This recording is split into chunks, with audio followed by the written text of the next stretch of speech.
Hello and welcome to this special live edition of our podcast, #LiveLifeBetter. Must say the hashtag because it's the #LiveLifeBetter podcast. I'm joined today by some amazing women and you. So we're very pleased that you're here to join us. This is a pop-up shop and it's called the Like a Woman Bookshop. And I think it's in the most amazing location here in East London. And let it be the first of many and many and many. So welcome today to the Live Life Better podcast.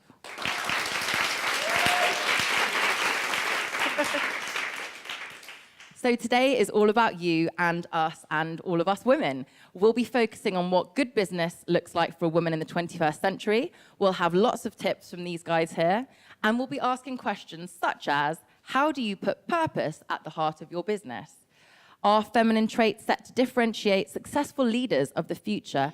And how can we find meaning in our work? So with me we've got Holly Branson, chair of Virgin Unite, a founder and trustee of Big Change, and author of WEconomy, You Can Find Meaning, Make a Living, and Change the World. Out today. Hello. I mean, it is actually out today, so that is pretty amazing. We have also got Rukmini, we're going to call her Minnie today, Rukmini Iyer, a former lawyer and now a food stylist and author of The Roasting Tin.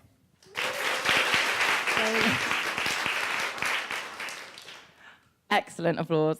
And also Alice Olins, author and co-founder of Step Up, the new go-to commentators on women's careers. And that is her book there, Step Up. And me, Melissa Hemsley, I'm a mental health ambassador, and I'm also an author, and I'm a cookbook author. And I have been presenting the podcast Live Life Better for its second series, which is very exciting. When we started, they said, let's do a live one. It has been a lovely big dream that we've all had, so thank you very much for signing up and spending your Wednesday evening with us. Right, so let's get started. Today, we are going to be exploring International Women's Day central message, which is Press for Progress.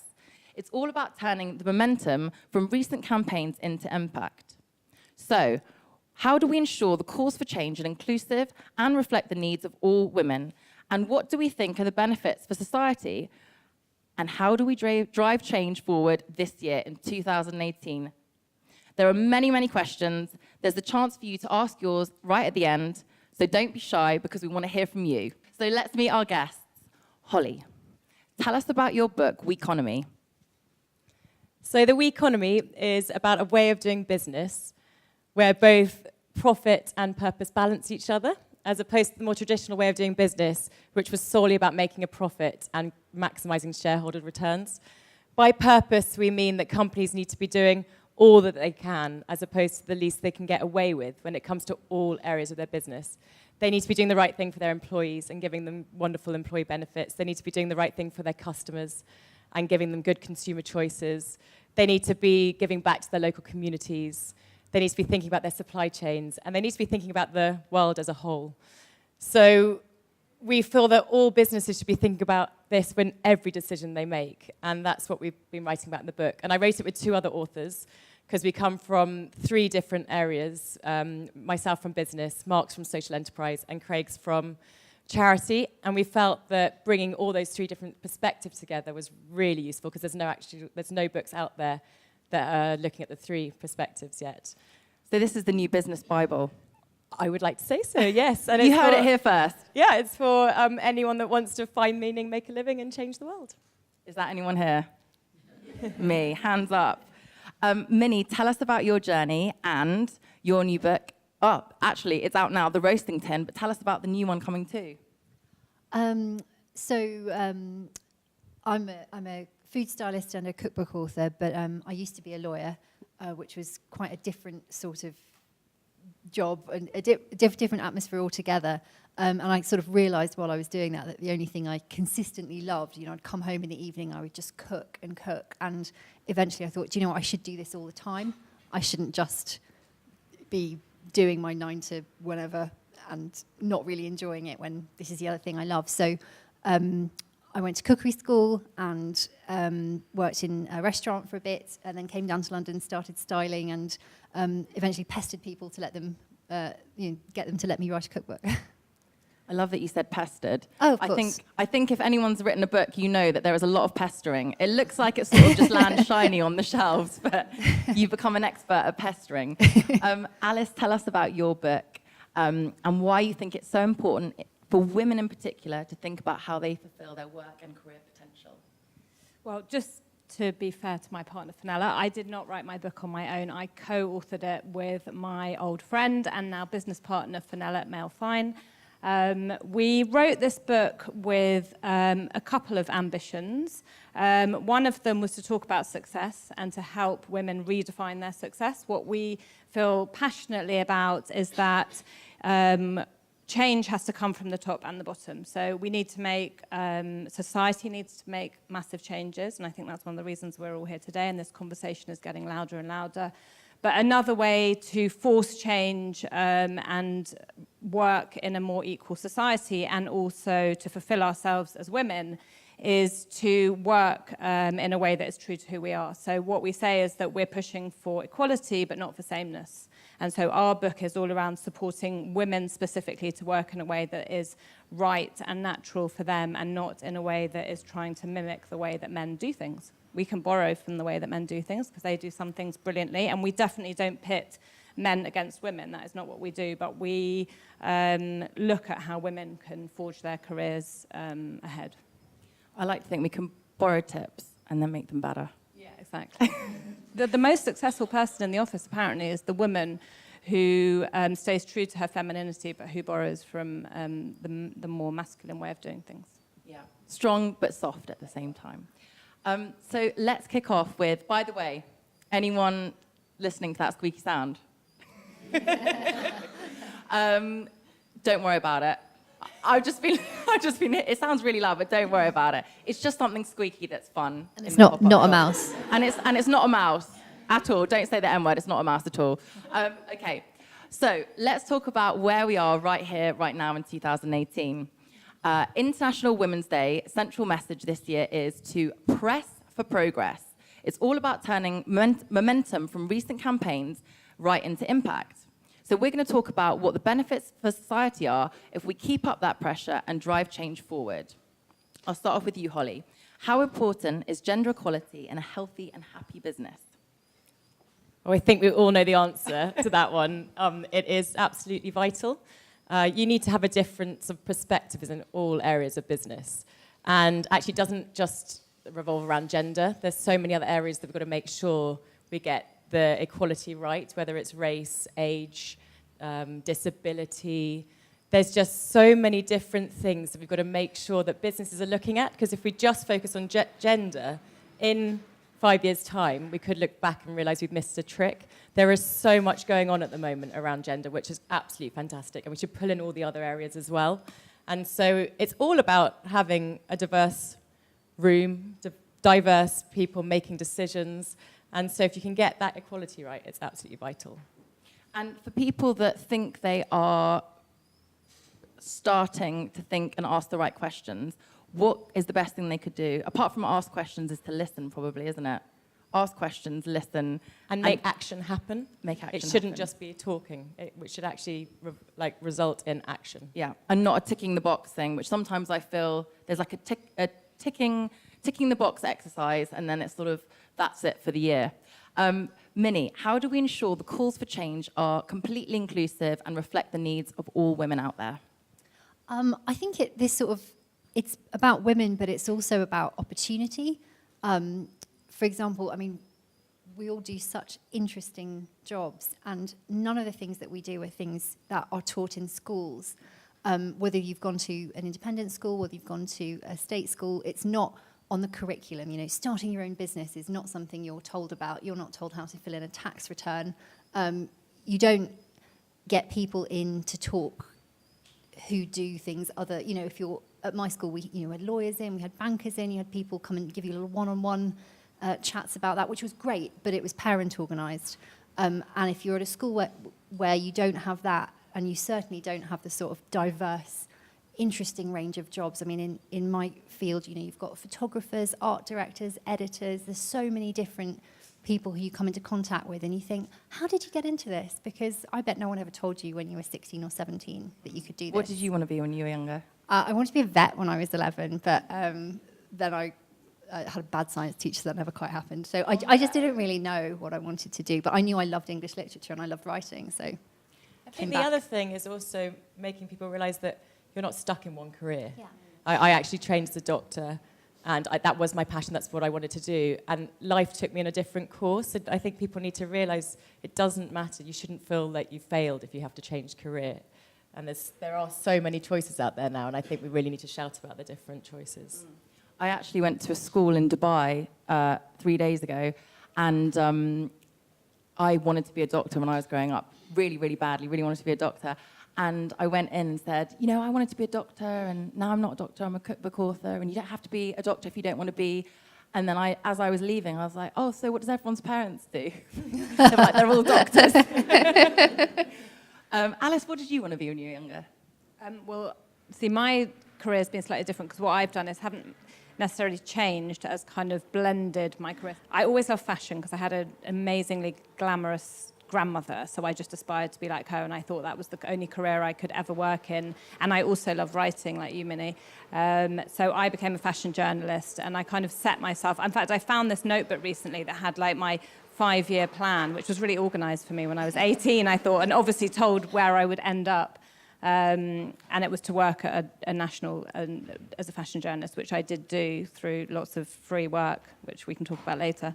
And then, like Holly, yeah, my life kind of took a different route, and now I'm able to blend my kind of passion for fashion, which I still write about, with Step Up and talking about careers and being a woman in the kind of careers conversation. I like that, actually, because when I'm following you on social media, there'll be a picture of some unbelievably amazing shoes. Have you all seen Alice's shoes today? They're insane. But then the caption will be all about something super interesting about business. But that's what. So that was our my point. attention was caught. So our point was at the beginning was, why is the kind of conversation around women's careers stuck in a dreary boardroom? Like, why can't we talk about careers in the same way that we talk about food and wellness and all the other things that we talk about and look at in an aspirational way? So that's what we try and do, is add style to careers, because we all love our jobs, or most of us do, so why not kind of enjoy them? Absolutely. And while I still got you, success. What is your definition of success, and how has it changed or blended? Or tell us a bit about how you... Big question, Mel. Big question. From shoes to success. Well, I used to define... I don't think I used to think of it in these terms, but success for me was having the job that I wanted, which was being a fashion journalist, and just being happy and having time to enjoy myself. And now my life is much more complex because I'm a mother and I have a business, and I still kind of freelance, and I'm much more driven by earning, like being financially independent, which wasn't something that was important to me, which sounds ridiculous, but like the creative side of my career was much more important than the financial side. And now I think, because I'm older and I'm maybe a bit wiser in that, and maybe because I've got my own business now, I'm more driven by that. And I feel okay talking about it as well. I mean, so I think being financially independent, having flexibility in my life is definitely one of the reasons that Phanella and I decided to write the book and set up the Step Up Club, because we also hold events, and we run something called the Step Up School, which is a year-long program for women to come and kind of learn more about their careers. And we do that partly so that we can be flexible ourselves, and to also communicate our knowledge to other women and create communities of women. That's really important to me, and definitely is part of my success. Will you just quickly explain about Step Up School a little bit more? Because Mel came to speak at it. I went to speak at it, and it was fantastic, and I think I got way more out of it than they might have got from me, because these women were superstar women. A lot of them had 2 jobs. Most of them had 2 jobs because they were starting their own business via Alice and Phanella's success. So just tell us one last thing about the school. So we wrote our book and then did lots of events like these, and then we had kind of people who kept coming up to us and saying, we love your events, they're brilliant, they always make us feel really good. Have you thought of doing something more structured where you link together all of these different themes that you talk about in your book as a kind of prolonged course? So we launched Step Up School, which is you come once a month for half a day, and we have lovely speakers like Mel, and some of them we run on our own, and we take women through a kind of evolutionary career development process and also build this amazing network. So each group, we now have 2 cohorts, is a group of 30 to 40 amazing women who are now, Melissa's like, God, these women, are they all best friends? They've totally got each other's backs. So it's just this, it's just Very creating. bonded. Yeah. Are they all different ages? They're not hugely different ages. I would say kind of the youngest is like late 20s up to late 40s. But they've got, they're united by like a purpose to improve themselves and maybe a lot of career change, as you say. And I think just being in a room of other inspired and inspiring women is a really powerful thing. Yeah, and it's not competitive. That's the No, other it's thing not. I wanted to just talk to you about, Holly, is I know I've been asked questions before that have a hint or an undertone of competitiveness that I don't hear men necessarily getting asked all the time. And what I loved about the school when I went into it is as much as people were there to learn for their own business, they were also totally helping each other out. So someone would say something and people were going, ooh, you know, I know, I've got someone you should speak to. And I love that vibe. And that is what I think us women do. Holly, your definition of success and maybe women who you admire, what tips have you got from them as you were growing up? So success to me means all areas of my life being happy and meaningful. So not just work, like absolutely brilliant if I can get the meaning out of work, but I also want to make sure that I'm healthy. I want to make sure that I'm spending time with my family. So it's finding that work-life balance that's like really right for me. But when I was younger, success was spending all the time in the office or all the time in the hospital, and I've realised actually you need to look after yourself as well. Are we all here because we're looking after ourselves? I feel like this today, when we first talked about it, I was thrilled because this is the sort of event that I like coming to, and I actually use in my head as a list of things that I do for myself. So thank you for coming, because I know we were all saying we've all just had a hectic day today, and it's evening, you're probably all a bit hungry. Sorry, I didn't have a chance to cook for you all. Next time I'll make something and leave it there. But this, for me, is about my self-love, self-care, self-interest is coming to things like this. And I remember growing up, it was nailing GCSEs, nailing A-levels, getting the right university, finding that job. And also do you remember having to pick which GCSEs you wanted at about 12, which therefore, if you didn't pick the right one, you definitely couldn't be that person you wanted to be. So at 12, we were asking our kids, us, to pick what we wanted to be. And therefore, if you deviated, you had to really prove yourself. I found that anyway, because I didn't go to university. And after promising my mum I'd be a doctor, I thought, God, I really must succeed, or my mum will be disappointed. I realise now that she's not. But there's a lot of pressure. One of the self-care things that I've started doing that someone gave me advice to do was on a Friday before the following week, I schedule in my whole week. So I've got my working days all sorted, that's fine. But it's also scheduling when am I going to go to the gym, when am I going to spend time individually with the kids. And then it actually means you make it happen.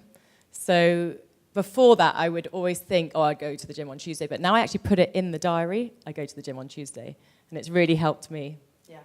I love that you did it on the Friday, because I do that, but I do it on a Sunday.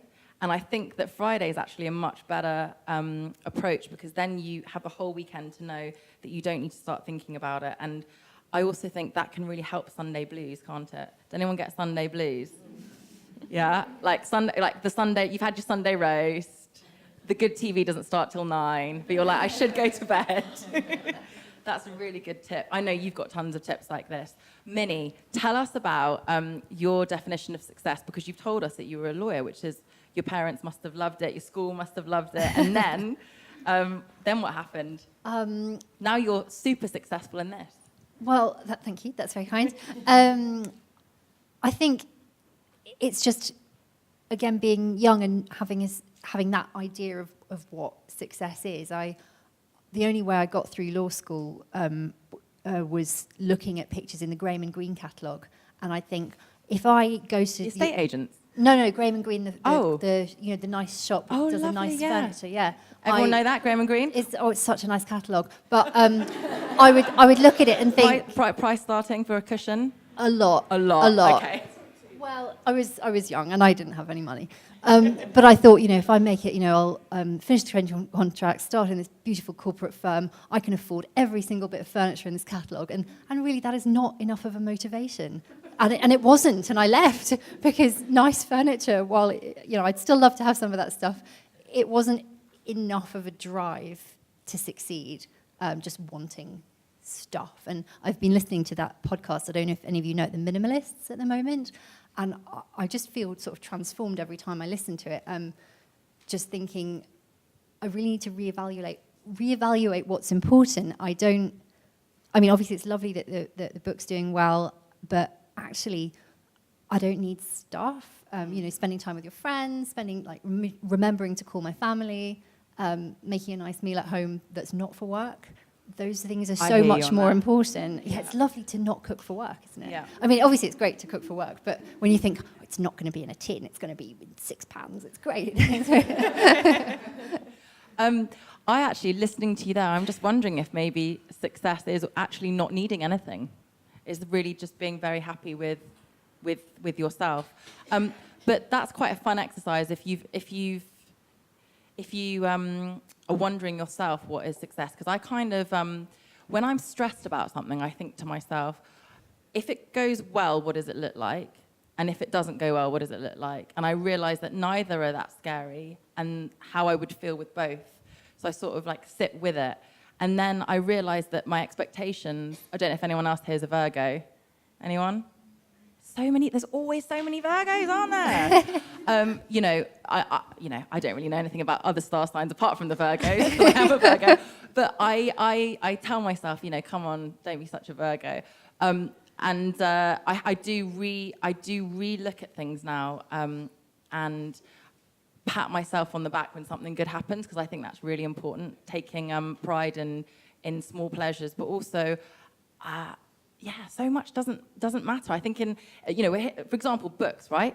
We all want people to enjoy our books because it's hard to get a book deal, and we talked about pestering people, and it is a slog to write one, and we often run our businesses at the same time. And then it's funny because a lot of people will say, how's your book doing? Right? You get this, right? Oh, yeah. And you don't know what to tell them because actually it isn't about the numbers. But you don't want to say that because then it makes it sound like your numbers weren't very good. So I've got all this to come. Yeah. Oh, here's some tips. So you don't, so everyone will go, Holly, how's your first week? How are you doing? And yeah, you don't, because you realize it isn't about the numbers, and actually it's about so much more than that. But that's a funny thing because to other people, and I think to myself, I'd have gone, well, how successful is their book? Is it on the chart or is it on that shelf? And actually you realize what buzzes you the most about the work you do. Gender stereotypes, we're going to chat about that now. Holly, how young do you think gender stereotypes start? That's quite hard to say. How young do you think it starts? I'm not going to repeat the question.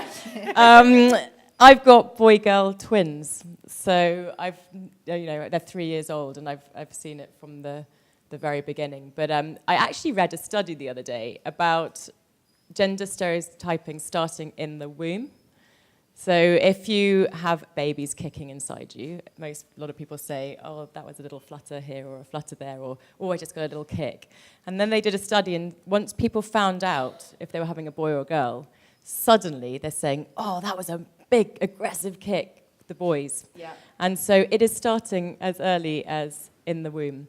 But having had my twins, I'm watching a lot of Disney programs at the moment.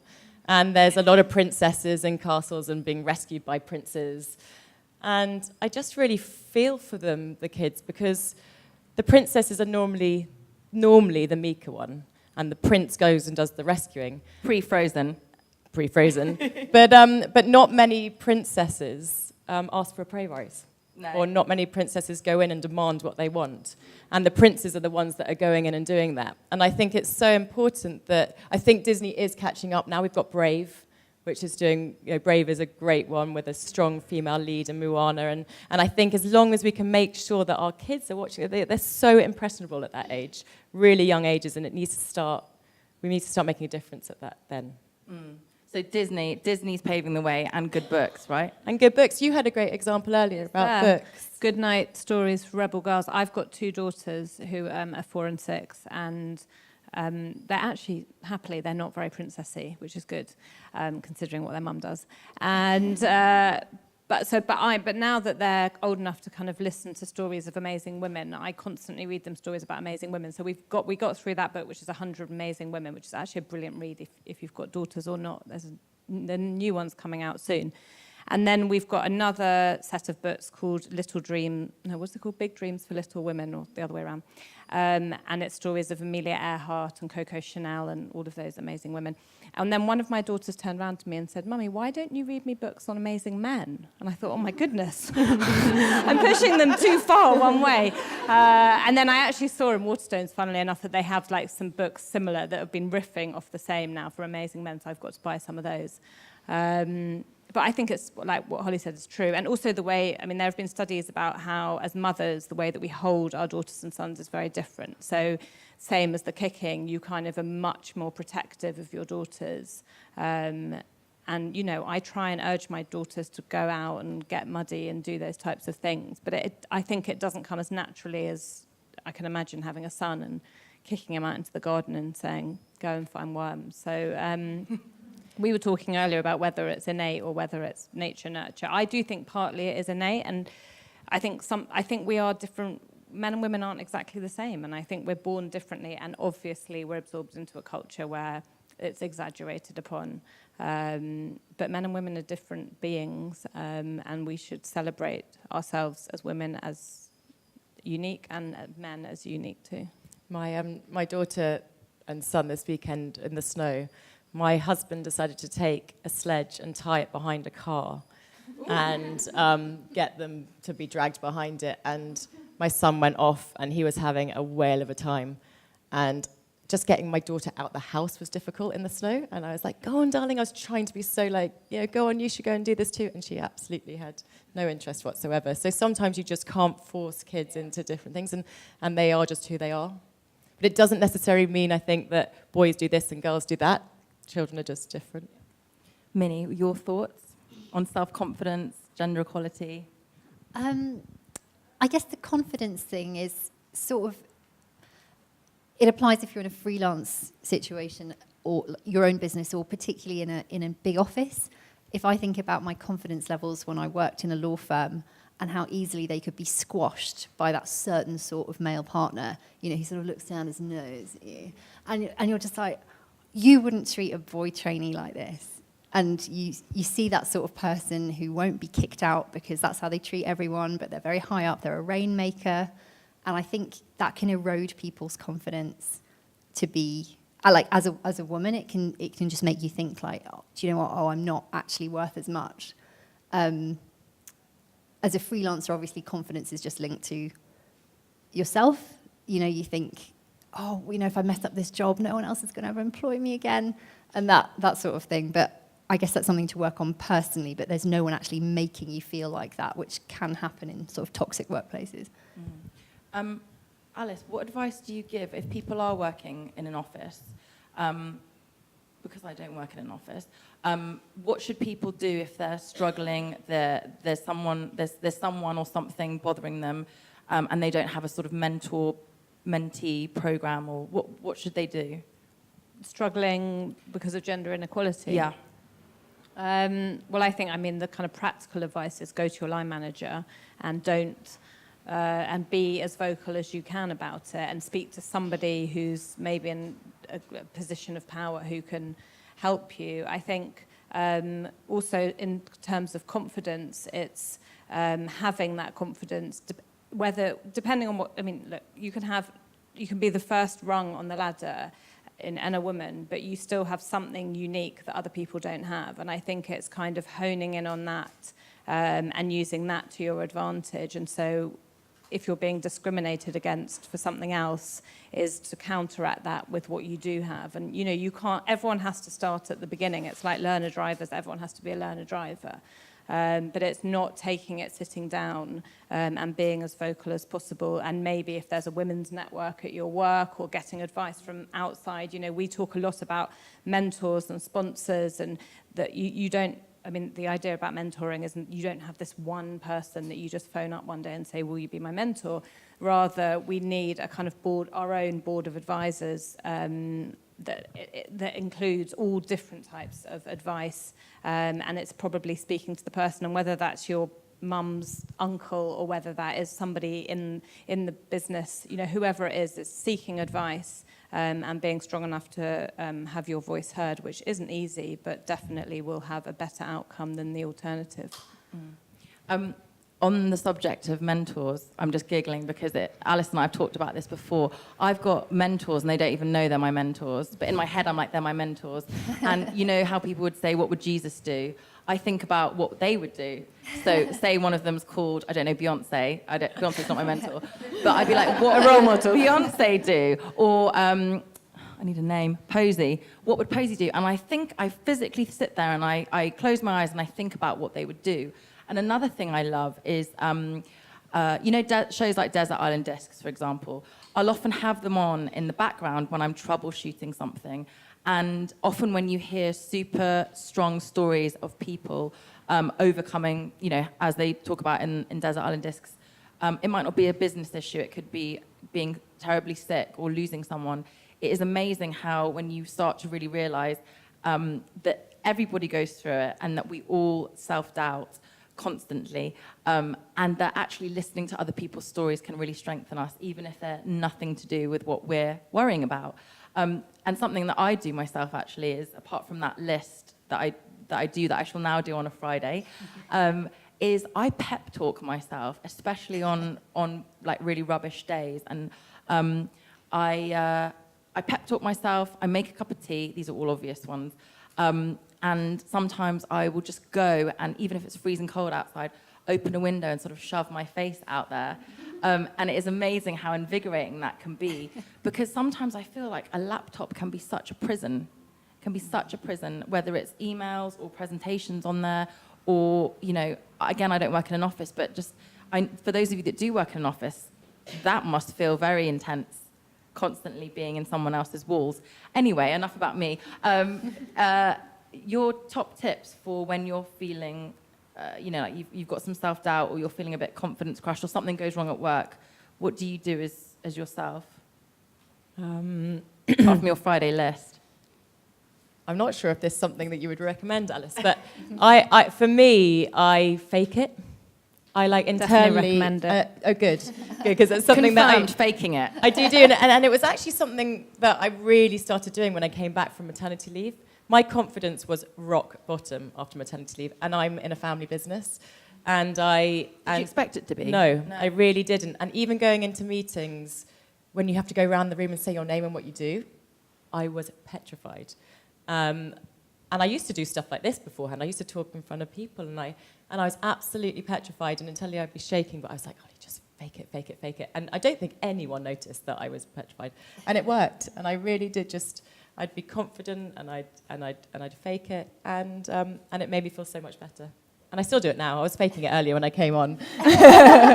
we all went and put some lipstick on. We all just went, okay, so we went over what we were talking about, and then we're like, let's go put some lipstick on, and then we had a nice chat.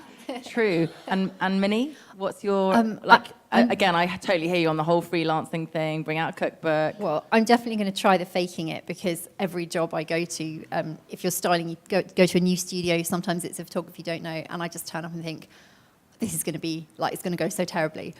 And I need to stop. I just need to, you know, I'm going to ace this. I think the little internal pep talk would help. But if it's a kind of at-home meltdown, I generally call my best friend Emma, who is here, or my sister, or Emma's just there. Hello. I sort of still need someone else to help talk me out of my spiral of doom, and I would quite like to learn how to sort of get myself out of it. It's a work in progress.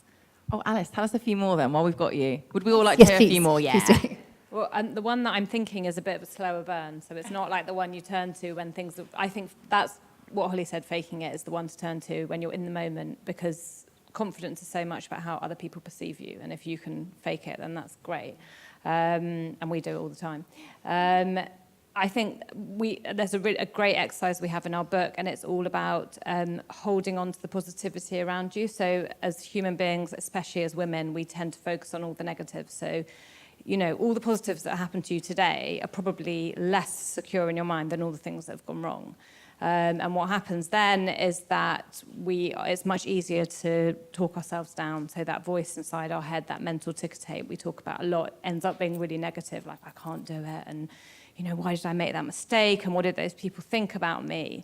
And a good way to counteract that and try and change that kind of negative belief cycle that we hold about ourselves is actually holding on to anything positive that comes our way. So we have something called a brag file on our email files, and we literally file away any nice things that people send us on an email. So whether that's, that was a great dinner party last night, or, you know, I read your book, and because of your book, I changed careers, or I did X, Y, and Z, and we file it away.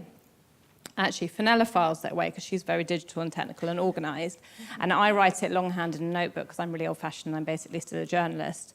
And then the point is that every Friday, or one day a week, you spend 10 minutes just rereading those positive feedbacks, because it reinforces the positivity and it helps retrain your brain. And it's not going to happen overnight, but it's kind of changing practices, and it kind of can help you let go of the negativity that we all have. Another really good tip is don't compare what's inside your head with what other people are saying. So, you know, comparing yourself to others the whole time. Everyone has the negative thoughts, but a lot of them are faking it. So you're comparing what's inside your head to someone else's faking, which is not an equal comparison. That's like a double bluff. Yeah. Isn't it?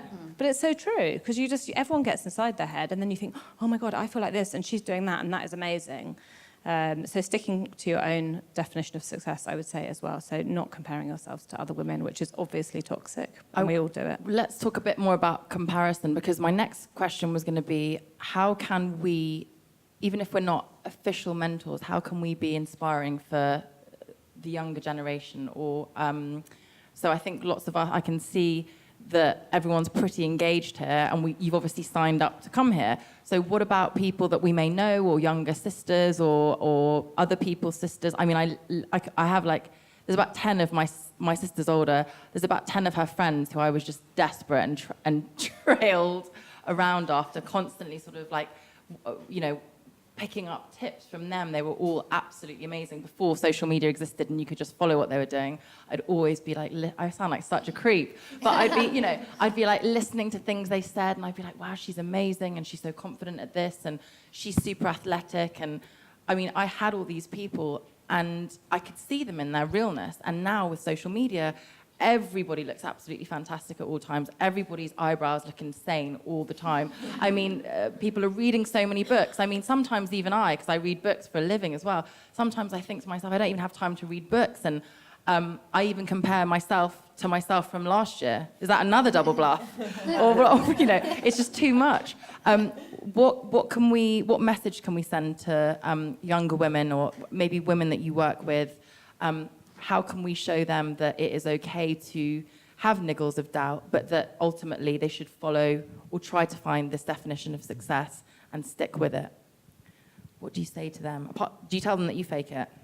Oh, I tell everyone. I'm so open about that. Because I really let you know I'm faking it. Yeah, I think it's really important to not pretend all the time that everything's fine. So I think just being open and honest and say... So I would go to those meetings, and then afterwards I'd say to my colleagues, maybe not others, but my colleagues, oh, God, I was faking it in there. I felt so nervous. And it felt really lucky that I had people in the office to turn to. So I think it's having those open discussions and having people together to... I can't even remember what the question was now. As well as sort of hyping up yourself and helping yourself out, how can we... offer those tips to someone else? And you just said it. You tell them that you're faking it. Yeah. Fantastic. I think be honest about it. Be honest. And you even, Alice, you said yourself that sometimes you're faking it when you're giving coaching advice to people and doing it to them. Maybe not when we're giving advice. No. Sorry. Yeah, but like more like when we're standing up in front of 200 people. Yeah, doing walking into a room and to talk about confidence, it's only natural to get flutters yourself, right? I think, like what Holly said, is being vulnerable and showing your vulnerability and showing all sides of yourself as well. Like, we're not superwomen, and there's no point in reading your daughters books about amazing women the whole time, because I don't want to skew their brains. But yeah, showing your vulnerability and just trying to stay true to who you are and being strong when you need to be strong, and, you know, just showing all sides of yourself. I've actually found that we were talking about this as well, is saying no can sometimes be a super empowering thing to do. So I was brought up in a family where you said yes to everything, you got on with everything, army dad, Catholic mum, it was like, just get on with it.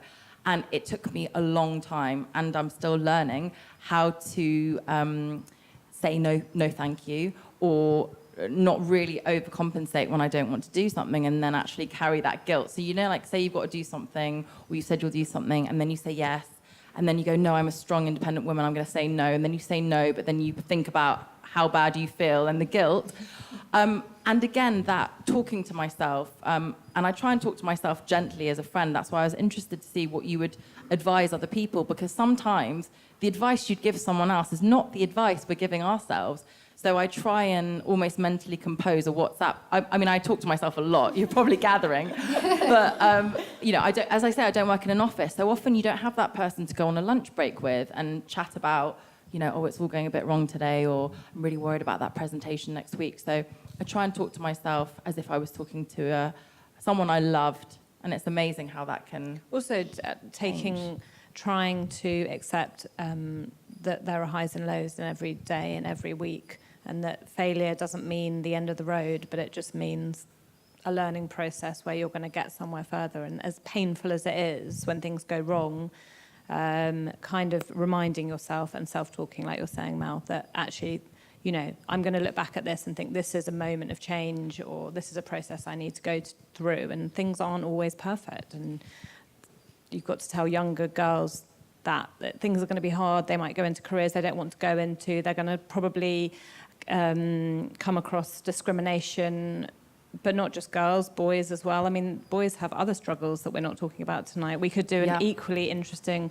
panel debate about the pressures on boys and, you know, how they need to live up to certain standards that society imposes upon them. So I think it's being open and knowing that we all have a rough time, and, you know, think life is hard and it's not perfect. But if you can stay true to who you are and work hard and know where you're going and reevaluate where you're going the whole time, you're at least putting yourself in the best position to feel happy and fulfilled, which I think is what everyone wants in life.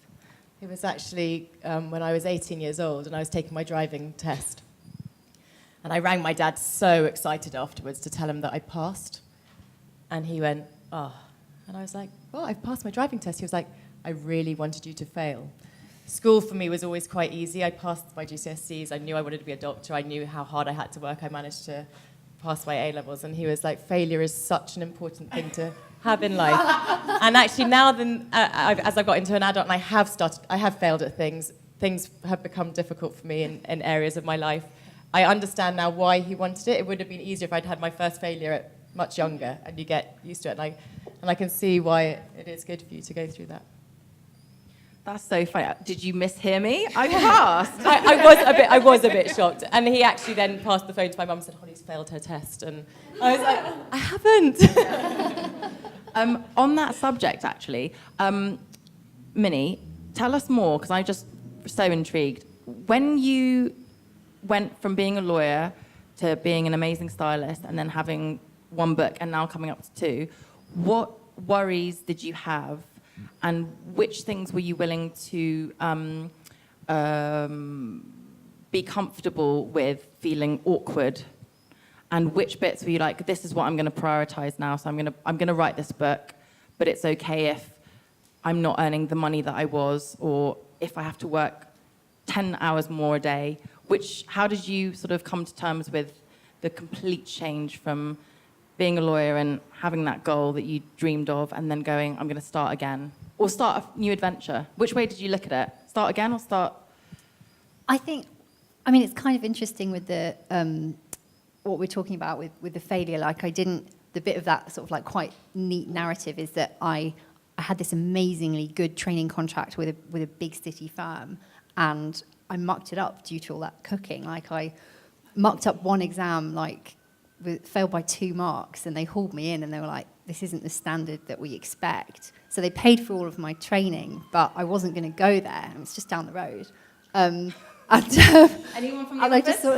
I just thought, oh God, my life is over. My dad was so excited. Like, my daughter's going to the best magic circle firm in the country. Like, that was, he was so made. And I was like, I have basically ruined my dad's life and my life. And I'm going to have to go and crawl into some hole of a law firm because nowhere else will take me. So it was like, literally, again, like, quite a decent student, hadn't really mucked up anything. And I just thought, this golden future has disappeared. But it took a few years to think again about, well, did I ever really want it? What I wanted was the success, because it's so obviously successful if you're doing something like that.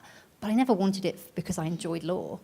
So I think when I was doing this, starting out as a food stylist assistant, you're earning pennies, but you're learning all the time. You go to shoots, you meet these amazingly creative people. You're on your feet all day. You turn up. You're really tired at home, you put your feet in a bucket of water like a Victorian char lady. It smells so much, right? Oh my God, yeah, the frying and everything, but you love it. And you think, I don't care that I'm basically on subsistence. This is great. So eventually, when it came to the point of like, doing a book or whatever, you don't really mind. Was it the cherry? It was the cherry on the cake. Yeah, I already loved what I did, and it was just a sort of extra.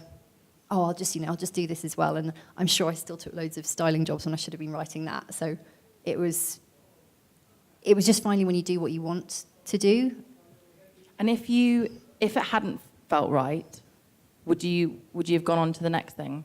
How did you say to yourself, I'm going to give it a go for this amount of time, or did you just know instantly that this is what felt right? It just felt right, but also you have to work at it. If you're freelancing, you're always politely pestering people for work. You have to make it, and invoicing, and you have to make it come in yourself. Like, no one's going to give you the work to start with unless you have to build your client list and everything like that. So, I wasn't going to give up on that. At the moment, now that I'm a bit more comfortable, I think, maybe I'll do a PhD or something. But it's taken a long time from there. So, yeah. Alice, any tips for say you have a great job like Minnie did, or something you've worked towards, and then you just can't shake off the feeling that you need to be doing something else and you're not sure what it is. What can you ask yourself some key questions to sort of work out what it is you want to do? Or should you carry on doing that job and wait for it to land in your lap? I know it's not that question. Yeah. It's not that one. How do you know? That's it. Like, you might know you don't want to be doing this, but how do you know what you do want to be doing? Well, I think there's lots of answers to that question. I think we're living in an age where it's much easier to set something up. So if it's going from an employed job to an employed job, that's quite a strategic move where you're going to have to rely on headhunters and recruitments. Something we talk about is job crafting. So that's number one. If you're hating the job you're in, is actually trying to make that job work better for you. And you can kind of practice things out in the career you're in. So if it's that you want to have a career or a job where you're more communicative with people and you're stuck working on your own, is kind of working towards trying that out in the job that you're in would be the first piece of advice. Second piece of advice, if you want to set something up, which a lot of people who come and do Step Up School or who we meet, and it seems like a very modern thing to do, is kind of jump ship from employed to self-employed, is to set up a side hustle. I mean, it doesn't cost any money, basically, to set up. I love all the names of their things. Do you mind explaining what that is? Well, like, just have something on the side. On the side of the job you're already doing? Yeah, exactly. So keep the job you're in. If you're not sure, maybe start a blog, or, having a computer, having a laptop, as much as it is a prison sometimes, and I definitely agree with that, and sometimes I just slam it shut and walk out the door and feel so much better, and suddenly I have the idea that I've been thinking about all day that I haven't been able to get, and suddenly I just walk to the park and I'm like, oh yeah, that was it. In fact, sometimes I just go to the toilet and I get it. Everything good happens in the toilet. I know, it's amazing. But if it is something creative that you want to do, is just try it out. You know, opening up starting a blog or starting a small business, you can do a lot today. We're living in an age that is brilliant for an entrepreneur. So I would say try and do it on the side if you can. We just an example of this. Ernestina, who has organised this evening, I just found out this evening she makes jewellery. Side hustle. Amazing earrings. Look at her earrings, and she makes jewellery, has Could a you business. turn around? Aren't they beautiful? Yes. Mother's Day is coming up, everyone.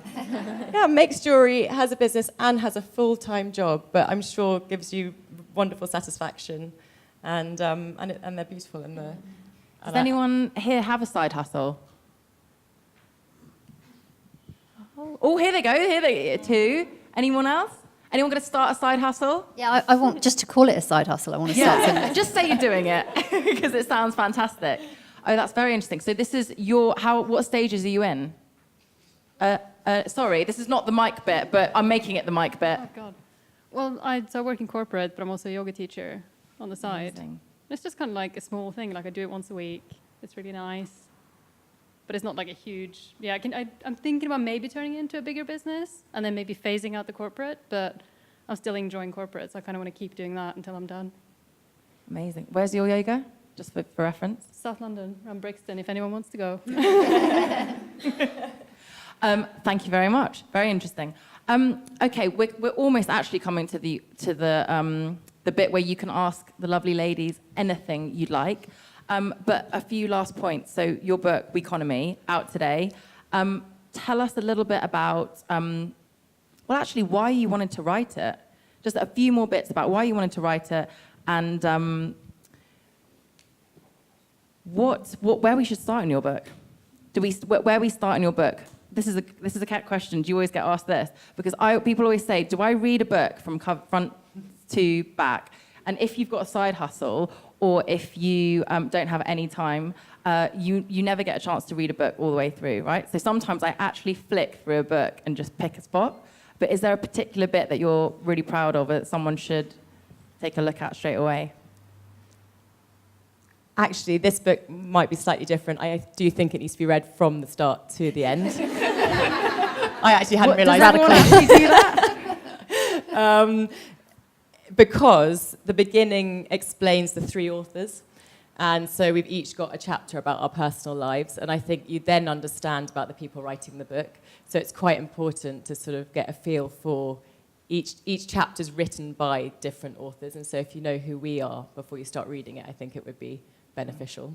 But Holly's bits are the best bits, obviously.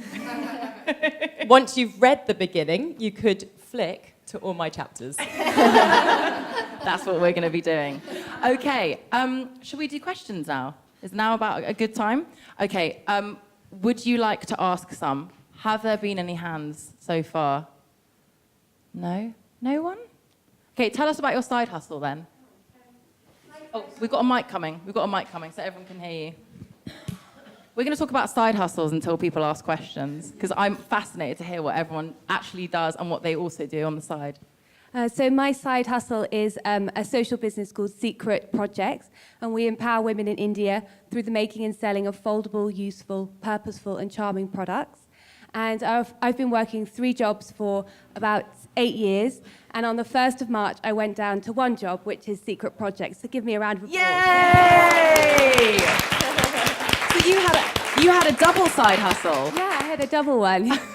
It nearly killed me, but it was definitely worth it. And just to say thank you to Virgin Startup, you've loaned us £25,000, so thanks very much. Oh, that's amazing. Welcome, well done. So my question to you guys is, I work with women in India who are economically challenged, and I definitely haven't lived the kind of life that they have lived. And so I was wondering, what kind of attitude would you take to working with women who really have had a very, very different lifestyle to yours? Ooh, who'd like to start with that? So repeat that last bit of the question. So I'm just interested to know what sort of approach you take to working with women who've had a very, very different lifestyle to yours. Do you mean different like abroad, or different just like when we're in our workplaces here? Maybe economically, because that's the biggest difference I have, and sort of how the approach that you would take. Shall I? Go for it. Well, I sometimes use assistants from work, and I'm always very conscious that a lot of them seem to come from a very similar background to me. And it's unfortunate that those are the ones who you click with immediately. You've got shared reference. They've all read the same books as me. Probably went to a similar university, and you think, great. And I think I would like to make more efforts to find assistants from backgrounds who are different. People who don't have a ton of people that they can email, or when you turn up in a room, you just automatically get on because you're all just used to going into rooms and getting on with people. I would be really interested in helping more people break into our industry who don't come from such a privileged background, because I feel the food industry is dominated by predominantly women, but of a certain sort. So it's a really good question, and I think firstly it's the awareness, and then as you said, it's actually doing something about it rather than just talking. Yeah, in business we call it unconscious bias, and we have the unconscious bias training to try and prevent that from happening, and making sure the people that are hiring the right people and not just people like them.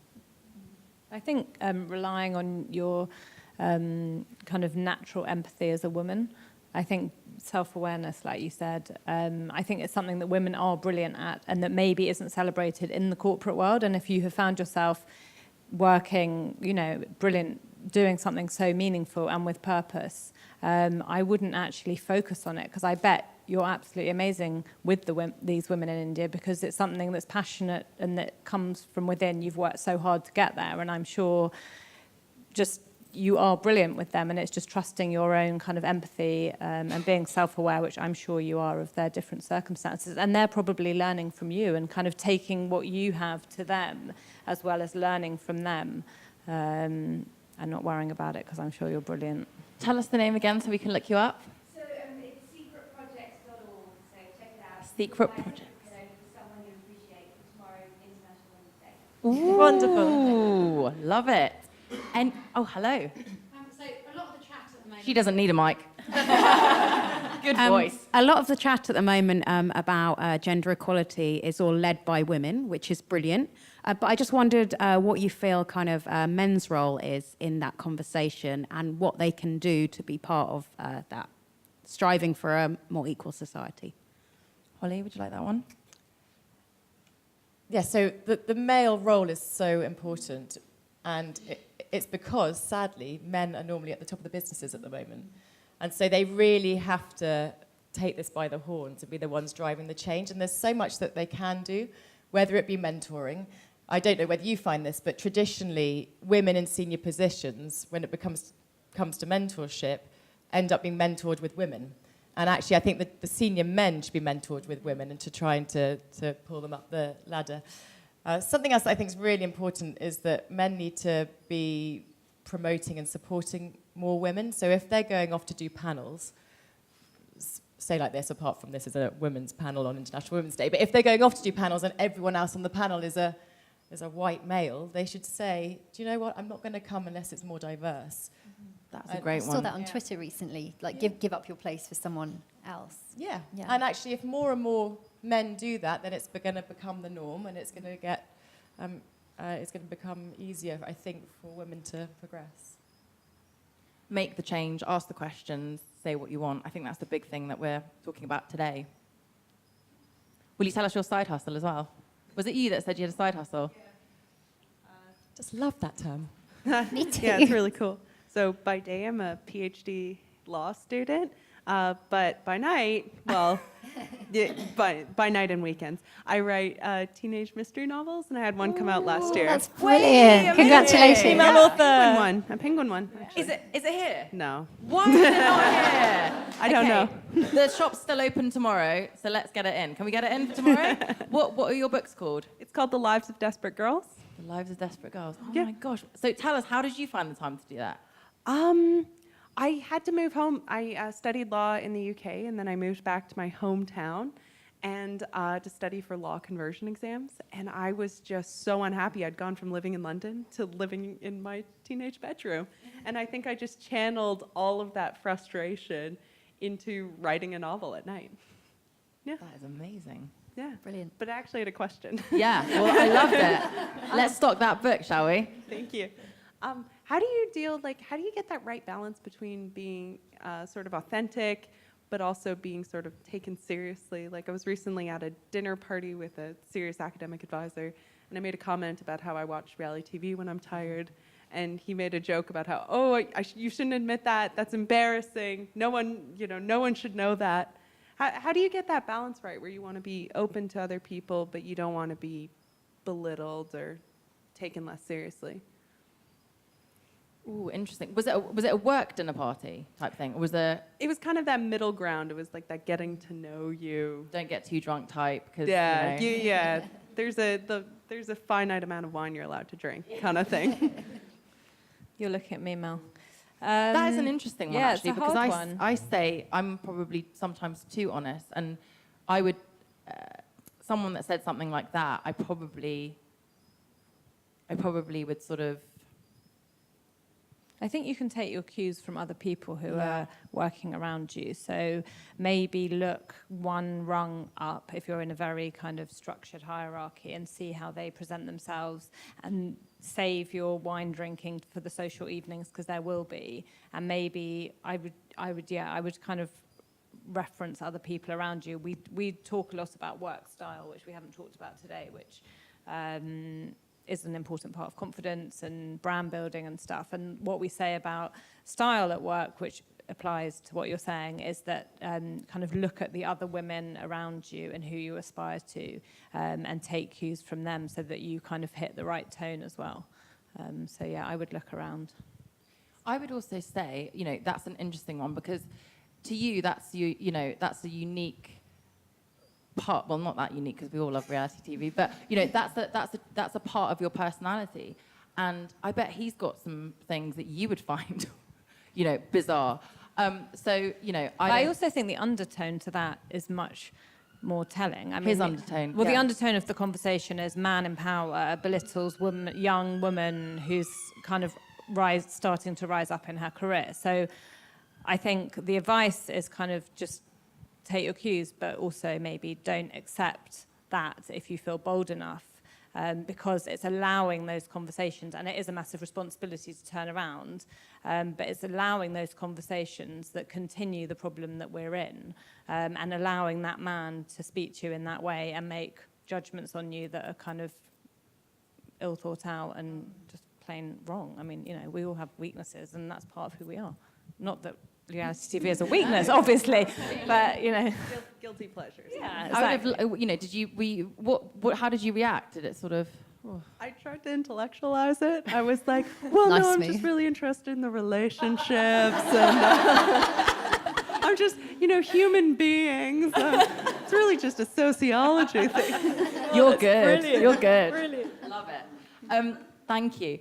Any more questions? Oh no, but two people put their hands up and I can't pick. Oh God, can you choose between yourselves? Really, one question? There's two we can make. Okay, can we have two brief ones? Is that okay? Okay, should we start with you? So I recently just left a job. It was it was my first job at a really big company, like an international company. And a lot of the people who worked there were much older than me, and they were all male. The only other females were girls on customer service, and there was one senior female marketer who started a couple months after I did. And I ended up getting a promotion in title only. So a few months later, I kind of was like, right, man up. And I asked for a promotion. And the flat answer was, we don't do promotions. It's a set role. Your promotion is in title alone. So I ended up leaving because my line manager was an older male, the HR director was an older male, the MD was an older male. So I didn't feel confident enough to challenge this with anyone else. And I'm much happier now. I've got a much better job and I'm in a really nice atmosphere. But I just wonder, what could I have done differently to make a change, or was leaving my only option? Holly? No pressure. I'm looking over. I mean, that doesn't sound like a healthy environment, and I think you made the right decision. I don't think there's any point. I mean, I don't know the advice. I don't know enough. I don't know the situation well enough to give good enough advice, I don't think. But I think what you've done is to get out of a situation that wasn't healthy for you and putting yourself first. And if you instinctively knew that something wasn't right, you're not going to be able to change every single person. Like, change takes so long, and this is part of change, but change has to come from so many different areas, and sadly one woman is not going to make change. And so therefore, if you find yourself in a toxic situation, is exit that situation, learn from it. I mean, somebody once said to me that you can learn as much from a bad manager as you can a great manager or a great line manager. So learn how you don't want to, you know, be when you rise up, because we're all leaders whatever level we're at, and you're not going to be like that, whether it's to somebody, another woman or a man or someone from a different kind of ethnic minority. It's just how you present yourself and how you treat them. So I would say you've made the right decision, but maybe learn from their mistakes. I would hope, actually, that that business will not be around in 10, 20 years' time, because they're just not going to be able to get away with treating people like that. And if there's any way that you can speak out and actually, you know, use Twitter, use blogs, do something to try and speak out against that, because that's not right in this day and age. Their loss, I would say. How long ago was it? I started my new job last month, so I literally only just left. Not too late, right, to write a letter? No, I think Holly's right. Turn to Twitter. I mean, you're out, so shine the light on people doing things wrong. You really should, and there might be more women out there that have a similar story to you, and it's disgraceful. Okay. Maybe I'll talk to you afterwards and you can give me some Come advice do on that. But congrats on your new job. Thank you. Okay. We'll do it really quickly if that's Really okay. quick. So I'm a school teacher, and last night was Parents' Evening, Year 8 options. So they're choosing their GCSEs in Year 8. They're choosing it on pathways that are dictated from what they did in Year 6. It's crazy. It's horrible. The job is all about getting success for the children, and they never have a chance to fail. So, Holly, you were talking about your driving test, and that's a great example of something that you can fail, and it doesn't really matter because you just take it again. But how can we, in schools or elsewhere in life, create opportunity for young people to learn how to fail, to then be better in the future? Because they can't do that at GCSE, because the system doesn't allow them to, because the pressure's put on the teachers to then make the failure not happen. So how can we create safe spaces for kids to fail? You're the teacher. Should that be your job? I think it's really important, and it does have to happen at school and at a very young age. So I think it's putting kids outside their comfort zone. So getting up, public speaking. I mean, that's a good idea. It's getting much more public speaking. And if you're 5 and you trip up doing your public speaking, it's much better to learn the lesson then than as you get older. So it's all about trying to foster that growth mindset in kids from a really young age, and putting them outside their comfort zone. And I think I have a friend who went to school in America. Her 5-year-old is at school in America, and every 3 weeks she's got to get up in front of the whole school. She's 5. Every 3 weeks she gets up in front of the whole school to do a little talk. And it's just so important that stretch targets that we talk about as adults, you need to be doing it to young kids too, even though it might feel hard. And also taking the negativity out of the word failure, because we just, especially as Brits, we're so wrapped up in failure being a negative. And actually, if we can kind of flip the coin on that and say it's just part and parcel. Just really quickly, I know you're rushing to end, but I've got a brilliant story about failure. And we interviewed Elizabeth Farley, who's the co-founder of Tech Hub, which is a tech startup incubator near here.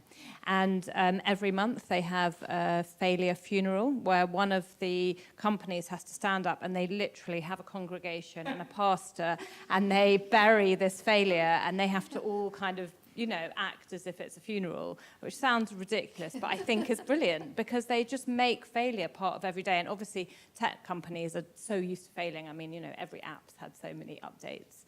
But I just think it's brilliant that they kind of take failure and they celebrate it and then they literally bury it and then they move on. That is fantastic. Just think of something we could all learn. Going back to your question, I was thinking, imagine if there was a club called the Side Hustle Club, where kids could get given, I don't know, a bit of money or a bit of something, and they could just go and start writing business plans. I mean, wouldn't you love to know how to write a business plan? Yeah. And actually, I haven't actually written one, but I bet Holly could help me. But I mean, imagine if you could start doing it in one small way. That could be amazing. You know how at school I was like in netball and I had some, what are they called? Those little Hogs? No, you know the little ones with loads of legs. Science club, centipedes. You know, we'd look after those for, you know, like those sorts of things. But actually a side hustle club could be amazing for kids. Or maybe you call it something different. I don't know, something more kid-friendly. But could they do something like that? Would the kids be up for it? I think that would be a great idea. I mean, the kids love business. They love making money. They do. So if Holly wants to fund it, and if Alice wants to give us some step change advice as well, we're going to agree on camera now. You know. Would you let us know how you get on? Where's your school? Is it London? Yeah, it's West London. Yeah. I think you should do that, and then let us all know what happens. I'll keep you posted. Is that a commitment on camera? Maybe. Okay, I know we've got to finish, but really quickly, could we all say a woman with a purpose-driven business who we admire that we could all look up? So we've heard from you, we know you're going to do a side hustle club.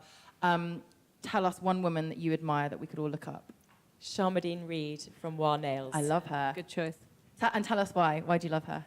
Because her whole business is infused with purpose, and she's just doing wonderful things in all aspects, from employing single mums to doing community workshops in the space in the evenings. She's on her second business now, isn't it?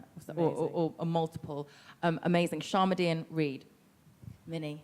Can I name two? Yes. It's the same business. It's two illustrators who I know, Anna Koska and Grace Helmer, who did the illustrations for this.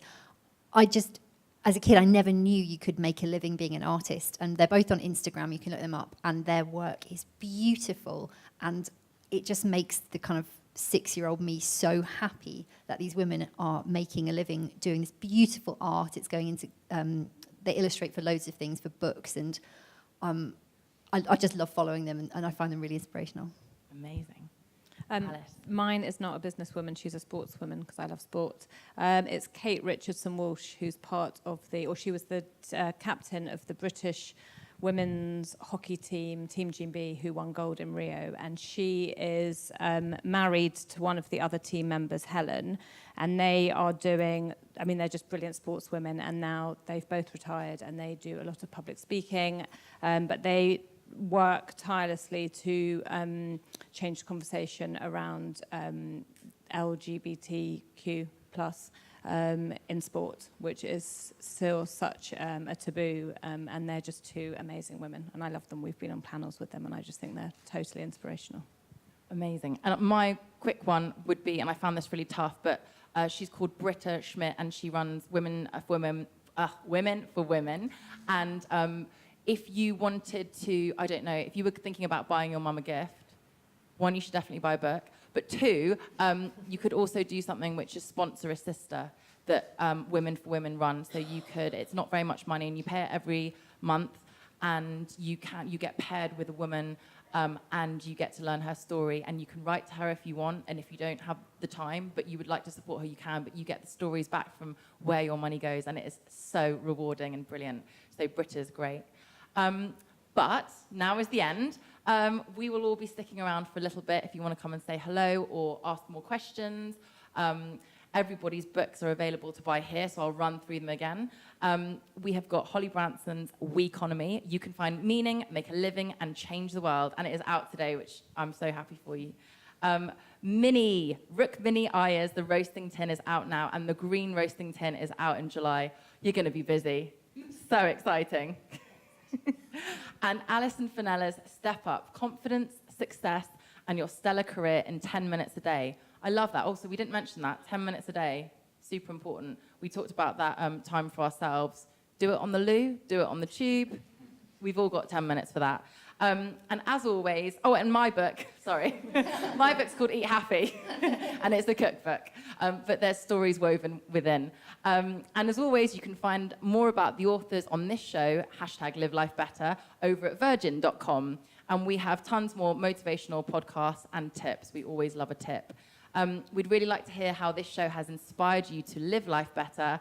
So if you tweeted anything or if you're going to, it's at Penguin Living UK and the hashtag is #LiveLifeBetter. I'll be back next week. We have got the next episode coming up is about sleep, which we didn't actually touch on it much today, but I'd like some more of it. You'd like some more of it. I think Ditto. the recipe for success has got to be sleep. And as my mum always said when I was like, I can't sleep, she'd say, just rest your eyes. So yeah, it's very true. Just rest your eyes. So thank you very much for being here. Thank you all so much for coming and celebrating International Women's Day, which is really a week, which is really the year, which is, you know, every day with us. So thank you very much. Thank you. Thank you.